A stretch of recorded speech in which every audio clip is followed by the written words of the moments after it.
नमस्कार दोस्तों, चलिए शुरू करते हैं टू साइड लर्निंग। ठीक है, अपने नॉलेज को एनहांस करेंगे और देखेंगे कि आज का जो प्रश्न है वो कैसे हैं। ये रायपुर डिवीज़न द्वारा आयोजित WLI के पेपर है, जिसका फर्स्ट पार्ट अपलोड कर दिया गया था। सेकेंड पार्ट टेक्निकल इशू के कारण काफ़ी टाइम लग गया। तो चलिए, स्क्रीन पे आपके इंस्ट्रक्शन है जो हर बार की तरह आप पढ़ेंगे और उसके बाद डायरेक्ट क्वेश्चन नंबर 61 पे चलेंगे, क्योंकि फर्स्ट पार्ट में हमने उसको कवर किया था। तो चलिए क्वेश्चन नंबर 61 पे चलते हैं।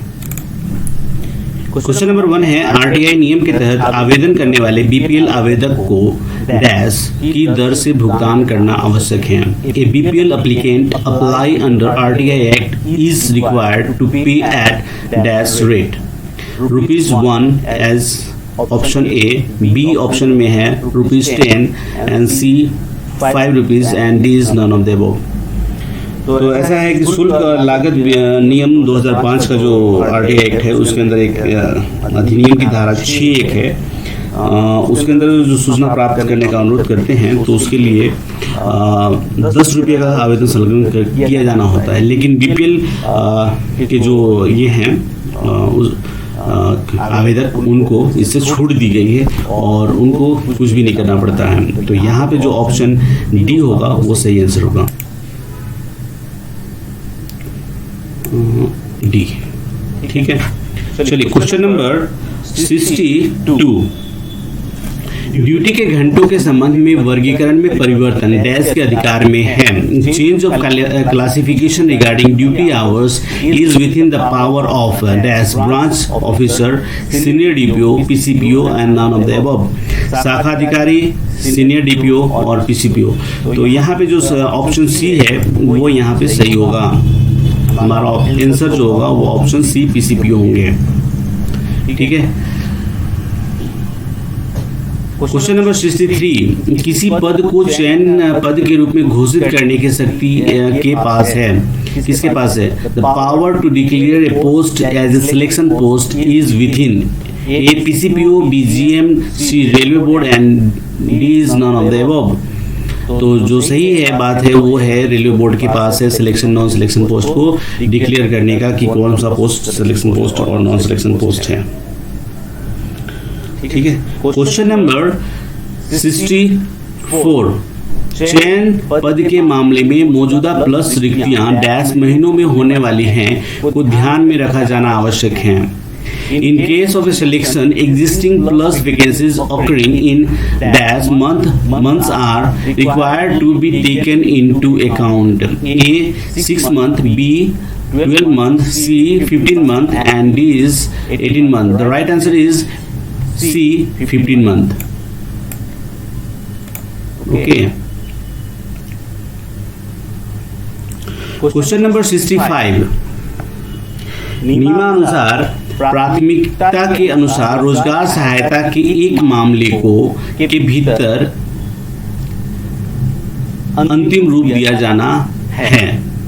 As per rule, priority case 1 of the employment assistance are to be finalized within A 1 month, B 3 months, C 6 months and D is none of the above.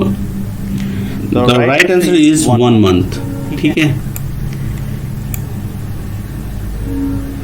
ये क्वेश्चन जो है अगर नहीं समझ में आया तो ये एक्चुअली CJ के बारे में पूछा जा रहा है, कंपनसेशन ग्राउंड अपॉइंटमेंट के बारे में। ठीक है, question number 66। All India OBC association के तहत पंजीकृत है। All India OBC association is registered under A society act, B factory act, C trade union act and none of the above. सही आंसर सोसाइटी एक्ट होगा और ये रहा उसका certificate of the registration, society registration act of 21 of 1860 और ये 98 में register हुआ था। ठीक है, और इसके लिए उन्होंने ₹50 का रजिस्ट्रेशन फी दिया हुआ है। ठीक है, ये फुली आ रहा है आपके पास ये। तो आई होप कि ये सोसाइटी एक्ट आपको यहाँ पे दिख रहा होगा, society registration act 21 of the 1860। Come on, let's move on. Question number 67 sorry। Station पर वीडीयू का कामकाज डैश विभाग के अंतर्गत आता है। Functioning of VDU of at station comes under which department? That means VDU is a visual display unit, okay, और it is comes under the signal department. Signal department के अंदर वो आता है, सिग्नल एंड टेलीकम्युनिकेशन, ठीक है। PNM वैसे जो स्टोर में काम करते हैं उनको पता होगा कि जो टीवी यूनिट वगैरह होते हैं या अनाउंसमेंट वाले होते हैं जो सेक्शन है, या फिर जो ऑडिटोरियम में जो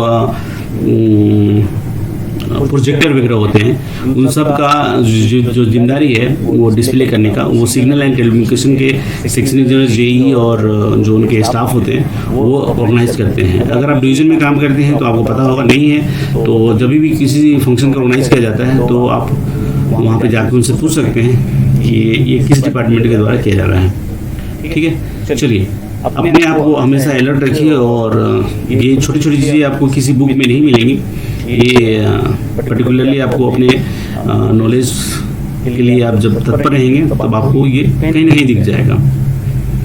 चलिए, क्वेश्चन नंबर 68 को देखते हैं। पीएनएम बैठक का आयोजन किस विभाग के अंतर्गत आता है? Conduct of PNM meeting comes under which department? ये भी क्वेश्चन ऐसा है कि लोगों को, ज़्यादातर लोगों को पता होगा, लेकिन फिर भी हम यहाँ डिस्कस करेंगे। क्वेश्चन नंबर ए है personal department, B commercial department, C engineering department and D is mechanical department. तो ये जो है पर्सनल डिपार्टमेंट के अंतर्गत आता है। यहाँ पे zonal railway users consultative committee होते हैं, वो कमर्शियल डिपार्टमेंट के अंतर्गत आता है, ठीक है। मैकेनिकल का चलो कुछ और बाद में बात करेंगे। क्वेश्चन नंबर 69, स्विलिंग का कार्य डैश विभाग से संबंधित है? The function of swilling pertain to department, A engineering, B electrical, C accounts and D is personal.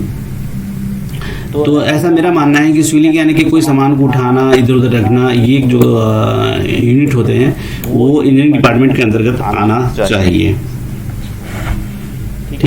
Actually, to skip transitive rail transport to move some things usually in rail line and sideway, तो it is a part of engineering, ठीक है।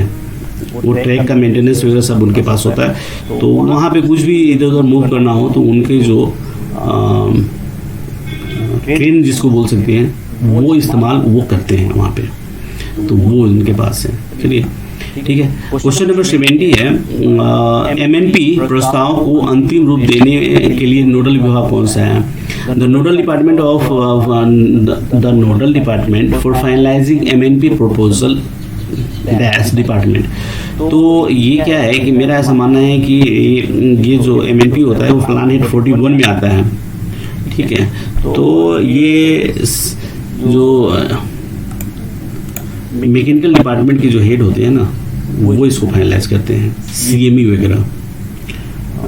Actually, the CME is the nodal officer in charge of a budget allotment and the utilization of the fund under this plan head 41. So it's comes under the demand number 16, as you know, and MNP it is also called a machinery and plant, you know. So I think now move on question number 71। वर्तमान में Covid protocol के अनुसार dash टीकाकरण की खुराक निर्धारित है? It is a simple question, it's 2 dose. First dose जो लेते हैं उसके बाद 28 दिन का ये था, उसके बाद अभी 84 डेज का कर दिया गया है, ठीक है। तो ये है, चाहे कोवैक्सीन लें या कोविड सील लें, तो दोनों। तो आई होप कि आप लोगों ने सबने लगवा लिया होगा, क्योंकि 31 जुलाई से सारी ट्रेनें चालू करने की प्रपोजल शायद रखी गई हैं। तो आप नहीं लगवाए हैं तो प्लीज़ आप लोग जो भी डोज बाकी है या फर्स्ट डोज ही बाकी है तो लगवाएं और अपने आप को सुरक्षित रखें, रेल परिवार को सुरक्षित रखें, अपने परिवार को सुरक्षित रखें, देश के भविष्य उज्जवल भविष्य की कामना करते हुए अपने आप को सुरक्षित रखें। चलिए क्वेश्चन नंबर 72 की तरफ चलते हैं। 72 है डैश SECR के महाप्रबंधक, यानी कि ACR के महाप्रबंधक कौन है? General manager of ACR is, तो यहाँ पे जो सही आंसर है वो है श्री शैलेंद्र कुमार सिंह, जो नहीं है, तो option D is the right answer. Shri Shailendra Kumar Singh जो है वो GM है साउथ ईस्ट सेंट्रल रेलवे के। ठीक है, चलिए क्वेश्चन नंबर 73 है 55 वर्ष की आयु यानी 55 वर्ष की आयु और 35 वर्ष की सेवा प्राप्त करने पर सेवा की समीक्षा के लिए क्या नियम है? What is the rule for review of service on attaining 55 years of the age and 35 of service? तो ये जो रूल है वो बड़ा सिंपल है, FR 56J है। FR यानी कि फाइनेंशियल रूल 56J जो यहाँ पे आपको दिख रहा है, ये बहुत इंपॉर्टेंट रूल है और ये पहले से भी है। लोग गवर्नमेंट को बताते हैं कि ये सरकार इस तरह कर रही है उस तरह कर रही है, लेकिन ये पहले से रूल है और इसको इम्प्लीमेंट केवल करने की प्रक्रिया चल रही है। वैसे जनरली जो है वो आपको सब पता ही है, इस बारे में नहीं बात करें तो ज़्यादा अच्छा है। चलिए क्वेश्चन नंबर 74 को देखते हैं। SLP कहाँ दायर की जाती है? SLP इज फाइल इन, तो स्पेशल लीव पिटीशन है और ये हाई कोर्ट में दायर की जाती है। ठीक है, कैट के अगेंस्ट जो है वो हाई कोर्ट में दायर की जाएगी। Special leave petition can be filed against the any judgment of high court within 90 days from the date of judgment. ठीक है, ये आर्टिकल 136 जो है उसके अंदर ये अलाउ किया गया है। नहीं, मुझे लगता है कि यहाँ पे गलत है, ये एक्चुअली होना चाहिए सुप्रीम कोर्ट होना चाहिए। आप बताइए, इस क्वेश्चन को होल्ड पे डालता हूँ, ठीक है, और अगर मुझे मानना पड़ता तो मैं मानता सुप्रीम कोर्ट। आप बताइए क्या आप मेरे आंसर से सहमत होते? ठीक है, चलिए क्वेश्चन नंबर 75 को देखते हैं। चलिए कमेंट बॉक्स में बताइएगा, कमेंट बॉक्स में आपके लिए खोल दूंगा और तब पब्लिश करेंगे। चलिए क्वेश्चन नंबर 75 में टिकट कलेक्टर का चिकित्सा वर्गीकरण है dash medical classification of ticket collector commercial is dash. तो आपको अभी जो हुए हैं तो क्या बोलेंगे उसको, इसके लिए आरबी नंबर 28/2018 देख सकते हैं और उसके अंदर इसको देख सकते हैं, तो इसमें आपको मिलेगा कि B1 है। ठीक है, चलिए क्वेश्चन नंबर 76 है BN रेलवे अस्पताल कहाँ है? तो ये क्वेश्चन गलत है actually. BRC railway BRC hospital है जो सियालदा या कोलकाता के अंदर है। तो वैसे देखने जाओ तो नियरेस्ट आंसर तो यही होगा, लेकिन ये यहाँ पे R होना चाहिए था। ठीक है, यहाँ पे ये गलत है, तो आप डिसाइड करना क्या है। ये इस तरह की चीज़ें कभी कभी खोल के देखनी चाहिए क्योंकि आपको फ़ायदा होगा। जैसे वेस्टर्न रेलवे में कितने गायनिक हैं, या फिर दूसरे हमारा GRH हॉस्पिटल जो जगजीवन हॉस्पिटल जो मुंबई में है, वहाँ पे कितने अच्छे अच्छे ENT के डिपार्टमेंट के हैं। तो अगर आप पढ़ाई कर रहे हो तो अपने नॉलेज को एनहांस करने के लिए कुछ एक्स्ट्रा करो, तो फिर इस तरह के सवाल को आप सॉल्व कर पाओगे या फिर चैलेंज कर पाओगे। अपने जिसने भी क्वेश्चन सेट किया है उनको पता नहीं BNC क्यों रखा, क्योंकि BRC रेलवे हॉस्पिटल है जो सियालदा कोलकाता के अंदर है। ठीक है, चलिए हम चलते हैं क्वेश्चन नंबर 77 पे। सेवानिवृत्त कर्मचारी के लिए पेंशन काटने का दंड केवल डैश की मंजूरी से लगाया जा सकता है। The penalty of cutting pension for retirement employ can be imposed only with the approval of president of India. ठीक है, यही नियम है। रिटायरमेंट होने के बाद सारी जो कार्रवाई की जाएगी किसी कर्मचारी पे, वो भारत के राष्ट्रपति से किया जाएगा। तो हमारा आंसर ये रहा। क्वेश्चन नंबर 78 है, सुपरनरी पद को डैश शक्ति के साथ अनंत काल तक जारी रखा जा सकता है। Supernumerary post can be continue for a indefinite period for dash power. ये जो क्वेश्चन है इसमें आंसर जो है ना वो डी होना चाहिए। अगर आप में से कुछ जो व्यूअर हैं अगर वो कुछ और भी ज़्यादा जानते हैं, ये इस तरह के क्वेश्चन को एक्सप्लेन करके कमेंट बॉक्स में बता सकते हैं, और जो दूसरे आपसे कम जानने वाले लोग हैं या जो तैयारी कर रहे हैं उनकी नॉलेज को इन्हांस और भी कर सकते हैं। ठीक है, क्योंकि एक्सप्लेन करने पे ये वीडियो लंबा हो सकता है। तो चलिए क्वेश्चन नंबर 79 को देखते हैं। और एक और बात मैं आपसे कहना चाहता हूँ कि मैं सोच रहा हूँ कि केवल इस तरह की वीडियो बनाओ जिसमें एक्सप्लेनेशन की कोई संभावना नहीं हो। आप साइलेंट वीडियो देखें, आपको केवल क्वेश्चन और आंसर दिखेंगे, ऐसा मेरा विचार है। आपका क्या विचार है आप ज़रूर मुझे बताएं कमेंट बॉक्स के माध्यम से। और देखते हैं अगर इस तरह का कोई संभावना बनती है तो केवल आपके क्वेश्चन रहेंगे सामने और उसका आंसर आपको डिस्प्ले होगा। चलिए क्वेश्चन नंबर 79 है, एक डिवीजन की स्वीकृत संवर्ग आमतौर पर हर साल पर प्रकाशित होती हैं। ठीक है, section cadre of A division is normally published on dash every year. तो इसका जो सही आंसर होगा वो ए होगा 1 अप्रैल। क्वेश्चन नंबर 80 है, निम्न में से कौन सा असत्य है? Which of the following is untrue? ए, आकस्मिक अवकाश को किसी भी अवकाश के साथ जोड़ा जा सकता है। Casual leave can be combined with any leave. B, यह सक्षम पदाधिकारियों द्वारा प्रदान किया जाता है। It is granted by competent authority. B, यह एक प्रकार की छुट्टी नहीं है। It is not a type of leave. Okay. C, आमतौर पर इसे मना नहीं किया जाता है। It is normally not refused. तो ये एक्चुअली सीएल के बारे में बताया जा रहा है, कैजुअल लीव के बारे में। ठीक है, तो सीजुअल लीव जो है वो कुछ कह सकते हैं कि यूनिवर्सल ट्रूथ है ना, उसके जैसे कि joining time can not be combined with a casual leave. तो इस हिसाब से ये ऐसे ही अनट्रू हो जाता है। ठीक है, it is granted by competent authority, ये सही है। It is not a type of leave, it is also true, and it is normally not refuse, क्योंकि अवेल करने के बाद ही लोग जनरली लेते हैं सीएल। तो वो भी एक सही स्टेटमेंट है। तो हमारा जो आंसर है वो ए होगा।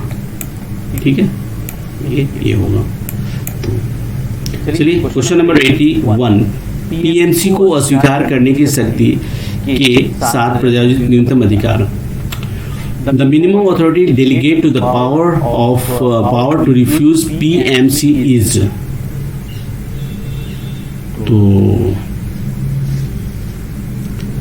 यहाँ पे जो आंसर होगा वो ए होगा। डी आंसर इसको रिफ्यूज कर सकते हैं। ठीक है, क्वेश्चन नंबर 82, WC अधिनियम के अनुसार पात्र मुआवजा के भीतर जमा किया जाना है। As per WC Act, eligible compensation is to be deposit within dash 1 month, 2 months, 3 months and 6 months. The right answer is A, 1 month. अगर नहीं जमा करते हैं तो मेरे ख्याल से इसका 6% की दर से पेनल्टी लगेगी। ठीक है, तो ऐसा कुछ है। आप भी मन लगा के पढ़िए, आपको जहाँ जैसे मिलता है आप अपने नॉलेज को एनहांस करते रहिए। मेरा ऐसा मानना है कि नॉलेज कभी बेकार नहीं जाती, तो कभी ना कभी आपको काम आएगा। आप अगर एग्जाम की तैयारी कर रहे हैं तो बहुत बढ़िया है, और अगर नहीं भी करते हैं तो और भी बढ़िया है, क्योंकि आपको बिना प्रेशर के आप बहुत सारे नॉलेज को गेन कर सकते हैं। ठीक है, चलिए, और इसी तरह वीडियो के साथ बने रहिए। आगे देखते हैं। क्वेश्चन नंबर 83, सूचना का अधिकार अधिनियम के अनुसार सूचना प्रदान करने में विफलता के लिए अधिकतम दंड है। As per RTI Act, the maximum penalty for failure to provide information is A 1000, B 5000, C 25,000 and D none of the above. इनमें से कोई नहीं। The right answer is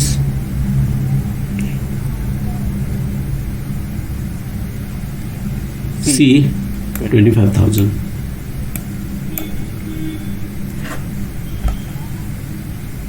question number 84, संविदा चिकित्सा व्यवसायी को दे प्राथमिक है। The remuneration payable to contract medical practitioner is. तो ये भी अनकॉमन क्वेश्चन है, क्योंकि इस तरह के कॉमन क्वेश्चन जनरली आते नहीं और लोग पढ़ते भी नहीं हैं। तो इसके लिए आपको जैसे आपके व्हाट्सएप में या फिर कहीं भी आपको जो नोटिफिकेशन वगैरह होते हैं कॉन्ट्रैक्ट मेडिकल प्रैक्टिशनर के, तो उसको आप पढ़ेंगे तब आपको पता चलेगा। अदरवाइज ये पता करना बड़ा मुश्किल है कि इसमें से कौन सा आंसर होगा। ए 60,000 रुपये, बी 75,000 रुपये, सी 95,000 रुपये और इनमें से कोई नहीं। तो सही आंसर जो है वो 75,000 है। ठीक है, यही सही आंसर है। ये नोटिफिकेशन आप देख सकते हैं किसी भी रेलवे की वेबसाइट पे जो CMP वगैरह के नोटिफिकेशन होते हैं उसके अंदर इसका जिक्र किया गया है। और इससे पहले भी मैंने किसी वीडियो के अंदर इसका जिक्र किया था कि CMP एंड GMP जो होते हैं वो क्या होते हैं। चलिए क्वेश्चन नंबर 85, भारत में पहली ट्रेन सेवा डैश वर्ष में शुरू हुई थी। First train service is India got started in the year A 1853, B 1857, C 1900 and D is 1921. The right answer is 1853 is the right answer। ये 16 अप्रैल 1853 को हुआ था, चला था। ठीक है, 34 किलोमीटर। इसके बारे में भी मैंने कुछ जिक्र किया था। चलो क्वेश्चन नंबर 86 को देखते हैं। गुड्स गार्ड के लिए सीधी भर्ती का कोटा कितना है? Direct recruitment quota for goods guard is dash. A 60%, B 15% and C is 25% and D is none of the above. तो सही आंसर जो है वो 25% है। और इसके लिए RB नंबर 46/2017 46/17 को आप देख सकते हैं। ठीक है, by 25% by direct recruitment through railway recruitment board with the graduation qualification by RRB 14/2017। चलिए क्वेश्चन नंबर 87 को देखते हैं। ट्रैक मेंटेनर को विंटर जैकेट जारी करने की अवधि क्या है? The periodicity for issue of winter jacket to track maintainer is it's 2 year once in a 2 year। ठीक है, और इनके साथ ट्रैक मेंटेनर के लिए एक और चीज जो जरूरी है और वो है टूल किट। ठीक है,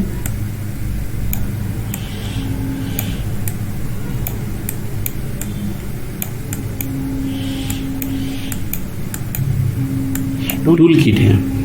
ठीक है, इनको वंस इन ईयर देते हैं, साल में एक बार देते हैं।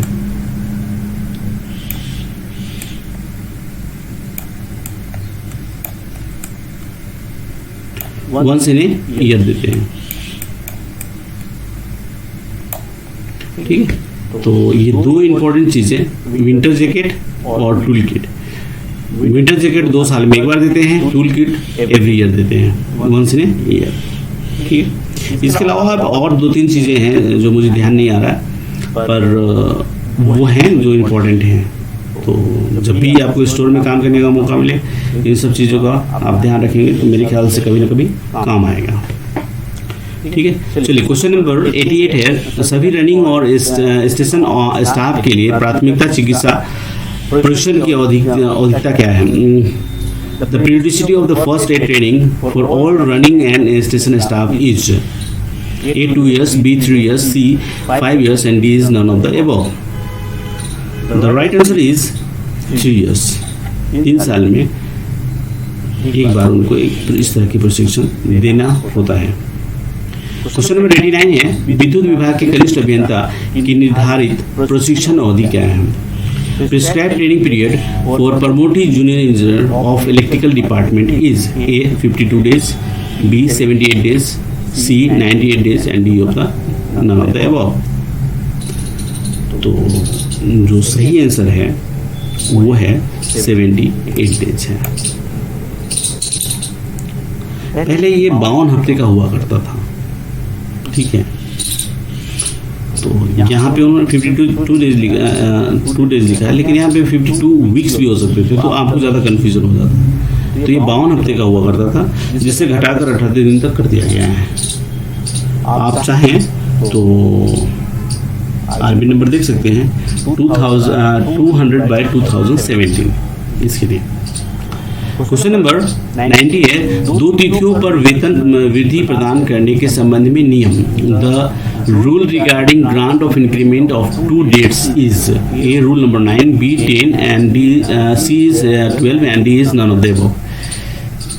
तो जो सही आंसर है ये आपको रूल 10 में मिलेगा, और ये आरबी 126 बाई 2018 में इसका जिक्र किया गया है, ठीक है। तो आप वहाँ भी जाकर देख सकते हैं। क्वेश्चन नंबर 91 है,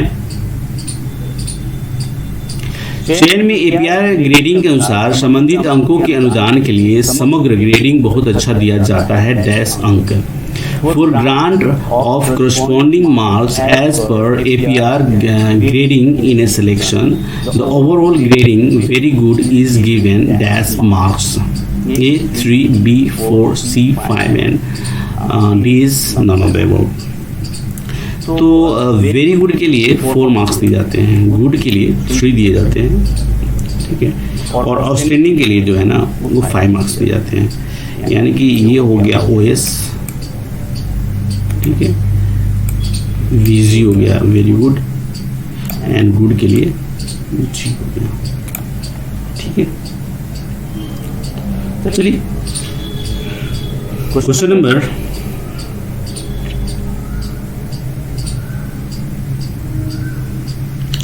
92 को देखते हैं। अनुपस्थिति की अधिकतम अवधि जिसे संभागीय स्तर पर नियमित किया जा सकता है।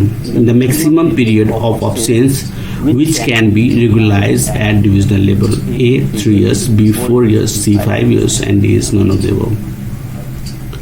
जो ऑप्शन सी होगा ना वो सही होगा, 5 साल। 5 साल से ज़्यादा के लिए आपको आगे बढ़ना पड़ेगा, लेकिन अगर 5 साल तक है वो डिविजनल लेवल रेगुलाइज कर देगा, डीआरएम साहब कर देंगे। चलो क्वेश्चन नंबर 93, स्थानांतरण के मामले में मूल सेवा रिकॉर्ड यानी कि लास्ट पीस सर्टिफिकेट, ऐसा कुछ है ना, LPC डैश दिनों के अवधि के भीतर भेजे जाने वाला रिकॉर्ड है। In case of transfer the original service sheet record LPC record to be sent within a period of dash days, A 15 days, B 30 days, C 45 days, D 60 days। यहाँ पे जो सही आंसर है वो होगा A 15 days। 15 दिन के बाद अंदर भेज दिया जाना चाहिए।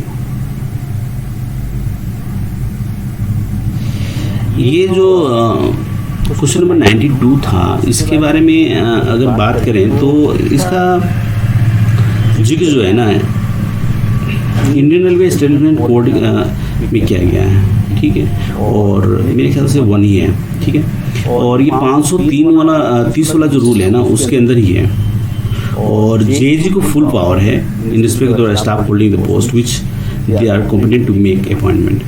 तो जेजी यानी कि जो ब्रांच ऑफिसर होते हैं ना वही इसको ये कर सकते हैं, SOP के हिसाब से मैं बात कर रहा हूँ, ठीक है। ये मुझे अचानक याद आया तो मैंने बोला चलो इसके बारे में डिस्कस कर लेते हैं।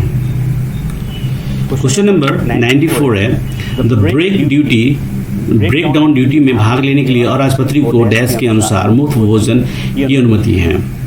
Free food is permissible to non gazetted for attending breakdown duties as per A 1420 of IRAC volume 2, 1421 of IRAC volume 1 2, 1423 of IRAC volume 2 and none of the above. 1420 of the IRAC volume 2, 1421 of IRAC volume 2, 1423 of IRAC volume 2 and none of the above. तो यहाँ पे जो सही answer है वो ए होगा। 1420 जो है रेलवे एस्टेब्लिशमेंट कोड के भाग 2 के अनुसार उनको ये दिया जाता है, अनुमति प्रदान किया गया है। चलिए क्वेश्चन नंबर 95 है, मेडिकल ग्राउंड पर विशेष डैश महीने पहले तक जारी किया जा सकता है, मतलब विशेष पास महीने तक पहले तक जारी किया जा सकता है। Special passes on medical ground can be issued up to dash month in advance, A 3 months, B 4 months, C 5 months and D is none of the above. तो जो सही आंसर है वो 5 months है, और इसके लिए आरबी नंबर देख सकते हैं 178/2018 यही होगा मेरे ख्याल से। आप जांच कर लीजिएगा, नहीं तो ईयर चेंज कर लीजिएगा, ईयर हो सकता है 19 हो या फिर 17 हो, पर मेरा मानना है कि 178/18 ही होना चाहिए, तो आप जांच कर लीजिएगा। चलिए क्वेश्चन नंबर 96 को देखते हैं। आरोपित अधिकारी को डैश नियम के अनुसार आरोप पत्र की प्राप्ति के साथ 10 दिन के भीतर बचाव का लिखित बयान प्रस्तुत करना आवश्यक है। The charged official is required to submit written statement of defense within 10 days with the receipt of the charge sheet as per dash rule. A sub rule 7 of rule 9, A sub rule 6 of rule number 9, C sub rule 7 of the rule number 10 and none of the above. तो अगर आप priority के आधार पे देखें जो आपको समझ में आएगा, तो आप प्रोबेबिलिटी अगर देखते हैं तो रूल 9 जो इज ए कॉमन एंड सब रूल 7 इज ए कॉमन, ठीक है। तो अगर आप देखते हैं तो ये इसमें आता है लेकिन इसमें 9 नहीं है, तो ये क्रॉस मार दें। एक ट्रिक मैं बता रहा हूँ, ठीक है। इसमें रूल नंबर 9 तो है लेकिन 7 कॉमन नहीं है, तो इसको भी ये कर दें, तो ये एक बच जाता है और एक बच जाता है। ये अगर आपको कुछ भी पता नहीं है तो ये इन दोनों में आप मारेंगे तो 50% के चांस ज़्यादा हो जाएंगे, ऐसा मेरा मानना है। ये ट्रिकी अप्रोच है। जब हम रेलवे की तैयारी किया करते थे और प्रतियोगिता दर्पण की प्रतियोगिता किरण की जब बुक पढ़ते थे तो वहाँ पे हमारे को ये समझाया जाता था कि प्रोबेबिलिटी कैसे है। अगर किसी क्वेश्चन का आंसर नहीं आता और आप रिस्क लेना चाहते हैं, आपके पास वो एबिलिटी नहीं है कि भाई अब इसके बारे में मैंने कुछ पढ़ा ही नहीं है, और फिर भी हमारे जो टारगेट है, जिस टारगेट को अचीव करने के लिए हमने कितने क्वेश्चन करने चाहिए, उससे अगर हम पीछे हैं तो जो रिस्क लेना है उस दौरान इस क्वेश्चन को सॉल्व करने की ज़रूरत पड़ती है। और ये मैं आपको ट्रिक्स बता रहा हूँ, ये गारंटेड नहीं है, लेकिन अगर ये ट्रिक्स को अप्लाई करते हैं किसी भी एग्जाम के लिए, आप किसी आरआरबी पुराने स्टेट को देखें और इस तरह के जो मैंने जो बताया आपको, किस तरह से आपको बाइफरकेट करना है, अलग करना है, कैसे उसको अलग करके उसको छांट सकते हैं, तो ये रूल अगर अपनाते हैं प्रोबेबिलिटी के हिसाब से तो मेरा मानना है कि आपको सही होगा। और यहाँ पे जो रूल नंबर सब रूल 7 और रूल नंबर 9 है ना, ये सही है, ठीक है, ये मेरे हिसाब से। लेकिन यहाँ पे मैंने देखा कि आपको कुछ समझने जैसा चीज़ है, तो मैंने बोला आपको बता, ठीक है। लेकिन ये कोई एलिगेशन मत लगाना कि भाई ये हर जगह काम नहीं करता, ये हर जगह काम भी नहीं करेगा, लेकिन कई जगह आपको काम करेगा। और ये टिक्स सबके लिए नहीं है, जो ज़्यादा पढ़ाई करते हैं तो वो कर सकते हैं, उनको पता चल जाएगा कि ये आंसर हो सकता है। क्वेश्चन नंबर 97 है, एक रेलवे कर्मचारी रुपये का वेतन आहरित करता है 55,000 के लिए हकदार है। ये रेलवे एम्प्लॉय ड्राइंग पे 50,000 इज एंटाइटल फॉर, यानी कि ये जो क्या बोलते हैं उसको, जो हॉस्पिटल के जो एंटाइटलमेंट है ना, कि जनरल वार्ड में जाएंगे, प्राइवेट वार्ड में जाएंगे, सेमी प्राइवेट वार्ड में या नॉन ऑफ द अबव, तो उसके लिए क्वेश्चन है। ये इम्पोर्टेंट सवाल है, तो ये इम्पोर्टेंट सवाल है। तो इस हिसाब से जो है तो ये जाएंगे सेमी प्राइवेट वार्ड में, ठीक है। इससे रिलेटेड जो है आपको पढ़ लेना चाहिए। और इसका नियम ये है कि अगर 47,600 आपका ये है तो जनरल वार्ड मिलेगा। 47,600 से ऊपर है और 63,100 रुपये तक है तो सेमी प्राइवेट वार्ड मिलेगा, और 63,101 रुपये से ऊपर है तो फिर प्राइवेट वार्ड मिलेगा आपको। तो इसका एक नियम है, तो मैं देखूंगा अगले किसी क्वेश्चन पेपर को सॉल्व करने के दौरान अगर ये मिलता है तो उसके बारे में मैं पढ़ के रखूँगा और आपके साथ डिस्कस करूँगा, उसके रूल्स भी आपको शेयर करेंगे। क्वेश्चन नंबर 98 है, विकलांग महिलाओं को देखभाल के लिए डैश प्रति माह की दर से विशेष भत्ता दिया जाता है। तो आपको पता ही है, अगर नहीं पता है तो ये 3,000 रुपये प्रति माह के हिसाब से उनको दिया जाता है। ठीक है, और इसमें एक और है, इसमें 2 साल तक उनको मिलता है। ठीक है, The allowance shall be payable from the time of the child birth till the child is 2 years old। ठीक है, 2 साल तक मिलेगा। क्वेश्चन नंबर 99 पे आ गए हैं। पेंशन भोगियों को जीवन प्रमाण पत्र हर साल डैश के महीने में जमा करना आवश्यक है। Life certificate to pensioner is required to be submitted in the month of dash every year. A March, B August, C November and D is none of the above. जो सही है वो नवंबर के महीने में जमा करना पड़ता है। यह बहुत हाईलाइटेड अभी हाल में था लास्ट ईयर, तो इसके लिए डेट भी बढ़ाए गए थे। क्वेश्चन नंबर 100 है, गुमशुदा रेल कर्मी के परिवार को पारिवारिक पेंशन का भुगतान पात्र व्यक्ति को FIR दर्ज होने की तिथि से डैश अवधि के बाद किया जा सकता है। Family pension is case of missing employ can be paid to entitled person after dash period from the date of launching of FIR। A 3 months, B 6 months, B 6 months, C 12 months and D is 24 months।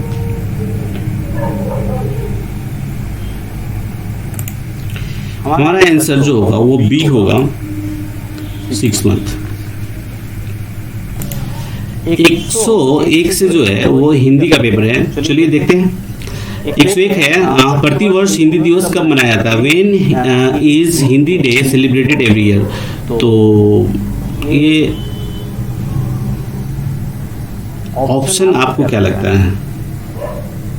A 14 April, B 10 नवंबर, सी 6 महीने और D 1 महीने। Actually Hindi दिवस जो है वो 14 सितंबर को मनाया जाता है।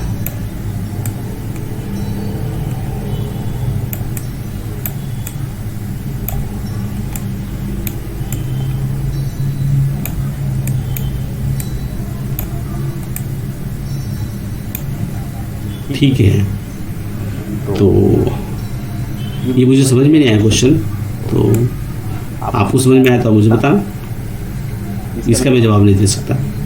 चलिए क्वेश्चन नंबर 102 है, लंबे आंदोलन के बाद भारत के किस राज्य का सबसे पहले सृजन भाषा के आधार पर किया गया था? तो आपको याद होगा ये आंध्र प्रदेश का किया गया था, और रामल्लू, बी रामल्लू ऐसा कुछ उनका नाम था, जिनको भाषा के आधार पे, जिनके मृत्यु के बाद मेरे ख्याल से भाषा के आधार पे आंध्र प्रदेश को बनाया गया था। ये मैं पहली दफ़ा ही क्वेश्चन देख रहा हूँ, ऐसा नहीं कि मैं पहले से पढ़ के और आपको सॉल्व कर रहा हूँ, तो मुझे भी रिसर्च हो रही है। चलिए क्वेश्चन नंबर 103 को देखते हैं। संविधान के किस अनुच्छेद अनुसार संघ की राजभाषा हिंदी और लिपि देवनागरी होगी? तो ये सही क्वेश्चन है और ये अनुच्छेद 343 के अंतर्गत है, सही है। क्वेश्चन नंबर 104 है, राजभाषा अधिनियम 1963 की किस धारा के अंतर्गत संकल्प, सामान, आदेश, नियम, अधिसूचना इत्यादि द्विभाषी में जारी किए जाते हैं? तो ये 3 के तहत जारी किए जाते हैं और इसमें हस्ताक्षर करने वाला अधिकारी ही इसके लिए जिम्मेदार होता है। ठीक है, संसदीय राजभाषा समिति में राज्यसभा के कितने सदस्य होते हैं? तो टोटल 30 सदस्य होते हैं, जिसमें से 10 राज्यसभा के और जो 20 होते हैं वो लोकसभा के होते हैं। ठीक है, लोकसभा। क्वेश्चन नंबर 106 है, राजभाषा अधिनियम 1963 का पारित किया गया था? 10 मई 1963 को पारित किया गया था। क्वेश्चन नंबर 107 है, नियमित हिंदी भाषा पाठ्यक्रमों का सत्र कब प्रारंभ होता है? तो ये मेरे ख्याल से जनवरी और जुलाई में प्रारंभ होता है। ठीक है, ये मेरा आंसर यही है। वैज्ञानिक एवं तकनीकी शब्दावली आयोग की स्थापना कब की गई थी? तो 1 अक्टूबर 1961 को की गई थी। ठीक है, हमारा आंसर यहाँ पे। क्वेश्चन नंबर 109 पे आ गए हैं। किस नियम के अंतर्गत एक कर्मचारी यह मांग कर सकता है कि उस पर तामील किए जाने वाला आदेश या सूचना हिंदी या अंग्रेजी में दिया जाए? नियम ये है नियम 7 उपनियम 3 राजभाषा नियम 1976, बी नियम 6 उपनियम 3 राजभाषा नियम 1976, सी नियम 5 उपनियम 3 राजभाषा नियम 1976 और इनमें से कोई नहीं। तो जो सही बात है कि वो बोल सकता है कि मुझे हिंदी अंग्रेजी में दिया जाए, वो है ए नियम 7 उपनियम 3 राजभाषा नियम 1976, यही है। ठीक है, क्वेश्चन नंबर 110 पे आ गए हैं, यानी कि 110 पे आ गए हैं। धारा 3(3) के तहत कितने दस्तावेजों को अनिवार्य रूप से जारी करना आवश्यक है? तो ये टोटल 14 दस्तावेज हैं। ठीक है, तो आई होप कि ये वीडियो पसंद आएगा आपको। ये काफ़ी लंबा वीडियो हो गया, पर हमने अच्छा डिस्कशन किया। ये 2 वे डिस्कशन है, आप अपने विचार को रख सकते हैं और अपने आसपास के लोगों को नॉलेज को एनहांस कीजिए। आप जहाँ भी हैं, जिस पोजीशन पे हैं, मन लगा के काम कीजिए। और चलिए नेक्स्ट वीडियो मिलते हैं। Thank you so much for watching, और इसी तरह प्यार देते रहिए। धन्यवाद आपका।